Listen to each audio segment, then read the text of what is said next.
ठीक है। बहुत बहुत धन्यवाद मिथिलेश सर, आपके इस योगा क्लास के लिए। बहुत ही अच्छी और कीमती जानकारी हमेशा की तरह।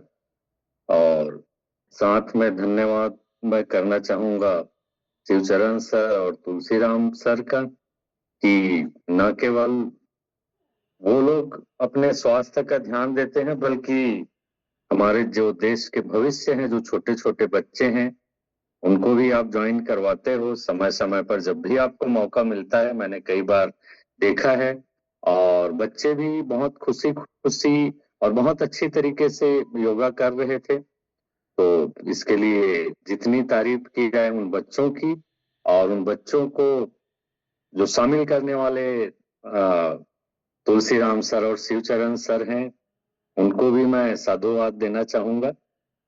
तो ये जो योग क्लास है, या हमारा जो वर्चुअल क्लास जो चलता है, अवेयरनेस के लिए ही चलता है। तो मिथिलेश सर भी रोज हमको नया नया मैंने बात बताते हैं। योग करवाते करवाते ऐसी ऐसी ज्ञान की बातें बता देते हैं जो हमारी जिंदगी में बहुत ही मैंने महत्वपूर्ण है, या काम आने वाली बात है। जैसे मोबाइल के उपयोग के संबंध में उन्होंने अपना अनुभव बताया कि 5 बच्चे थे जो पांचों के पास मोबाइल था, और एक दूसरे से वो लोग बात नहीं कर रहे थे। साथ में आज एक बहुत ही महत्वपूर्ण चीज के बारे में मिथिलेश सर ने बताया कि भोजन भोजन तामसिक भी हो सकता है, सात्विक भी हो सकता है। भोजन की महत्ता किसी से छिपी नहीं है।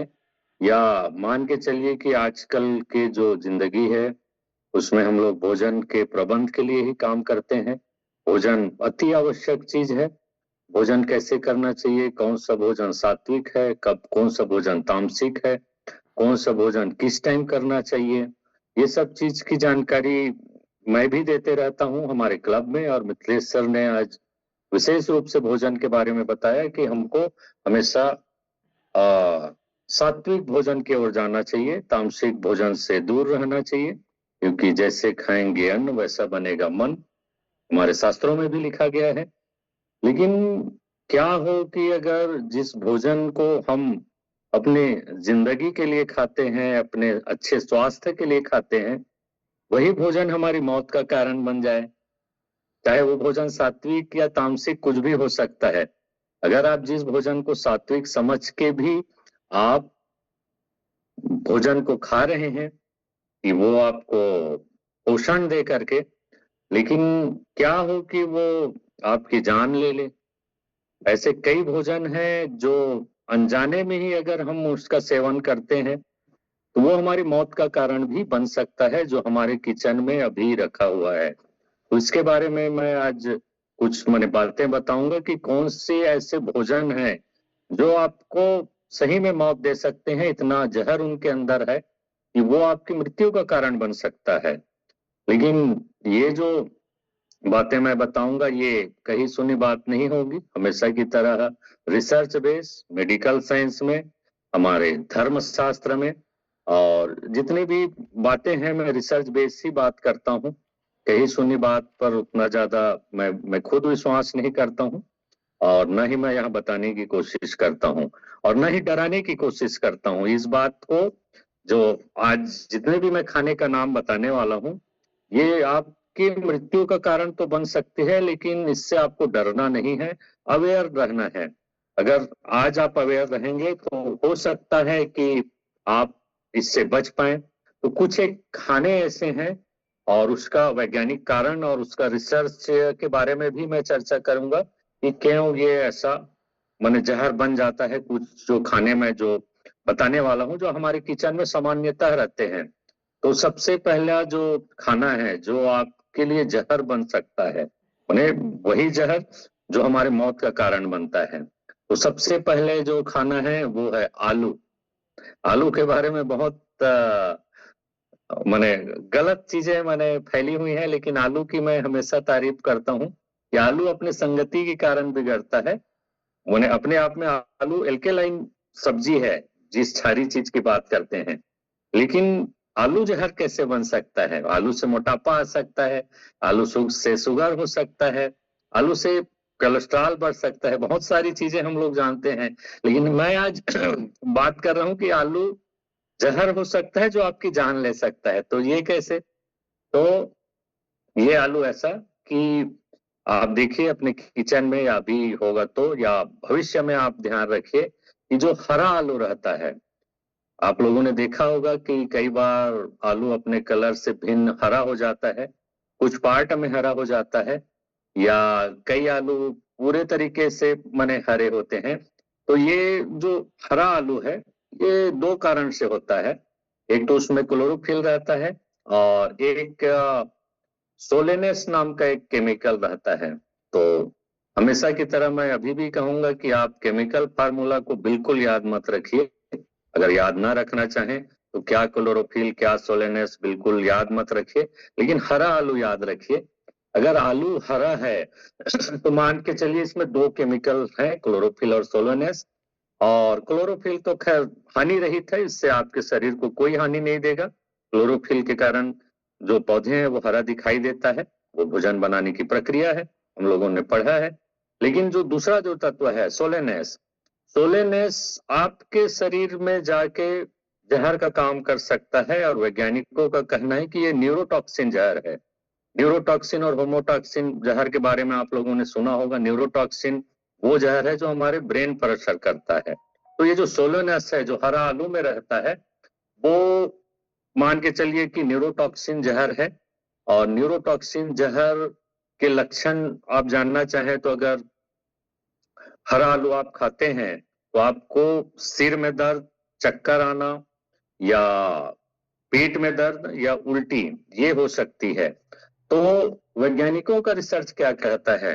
वैज्ञानिकों का रिसर्च कहता है कि अगर 400 ग्राम आलू आप हरा आलू खा लेते हैं तो ये आपके मौत के लिए काफी है। तो करना क्या है? ये तो मैंने पहचान बता दिया कि हरा आलू खाना नहीं है। तो खाना कैसे है? आलू को आप छोड़ भी नहीं सकते, आलू बहुत ही हेल्दी चीज है, हर सब्जी में शामिल होता है, सब्जियों का राजा बोला गया है।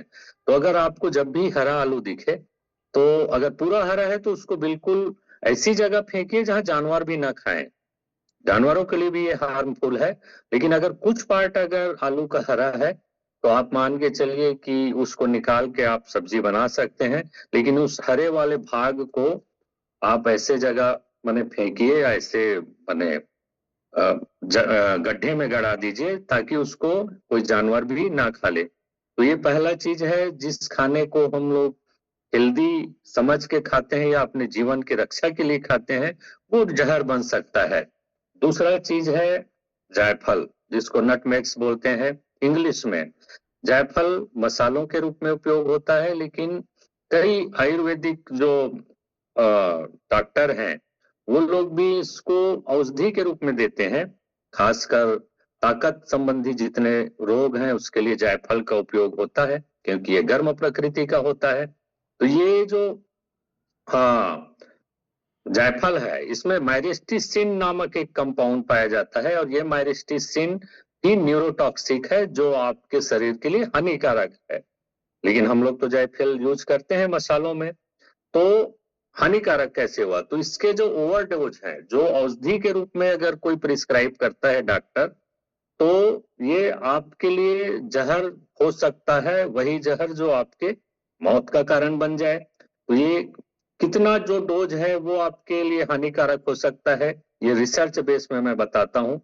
रिसर्च ये सामने आई है कि आ, एक हमारे छत्तीसगढ़ की एक 17 साल की लड़की थी। उनको किसी आयुर्वेदिक डॉक्टर ने मिल्क शेक में मिला के जायफल को पीने के लिए बोला था। तो उन्होंने 50 ग्राम जायफल और मिल्क शेक बना के उन्होंने सेवन कर लिया था या पी लिया था। तो उनको 1 से 1.5 घंटे के अंदर गंभीर रूप से प्रॉब्लम होने लगी, चक्कर आने की, सिर दर्द होने की, और हेलुसिनेशन।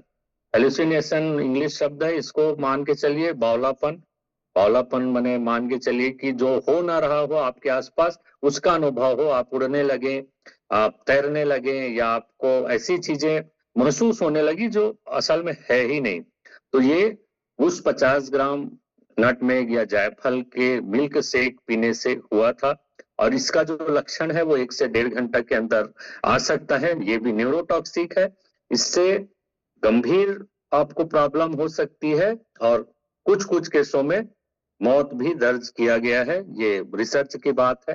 तो ये दूसरा खाना है जिससे आपके शरीर में इतना जहर जा सकता है जिससे आपको गंभीर रूप से नुकसान हो सकता है।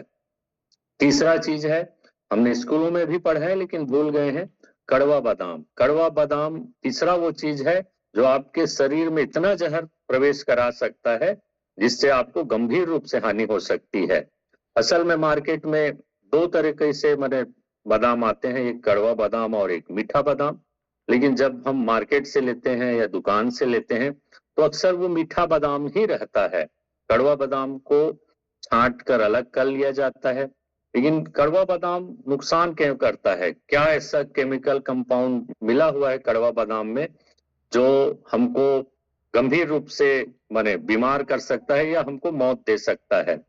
और इसमें भी बहुत ही खतरनाक बात बोली गई है रिसर्च में कि 6 से 10 अगर कड़वे बादाम कोई एडल्ट आदमी अगर खा ले तो उनके शरीर में इतना हाइड्रोजन साइनाइड, इसमें जो कंपाउंड होता है वो हाइड्रोजन साइनाइड, और साइनाइड के बारे में किसी को बताने की जरूरत नहीं है कि ये सबसे जहरीले चीजों में से एक है साइनाइड।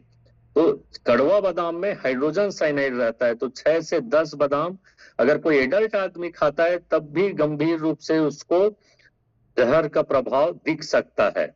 इसमें छोटे बच्चों और कम वजन वाले लोगों को और ज्यादा खतरा होगा।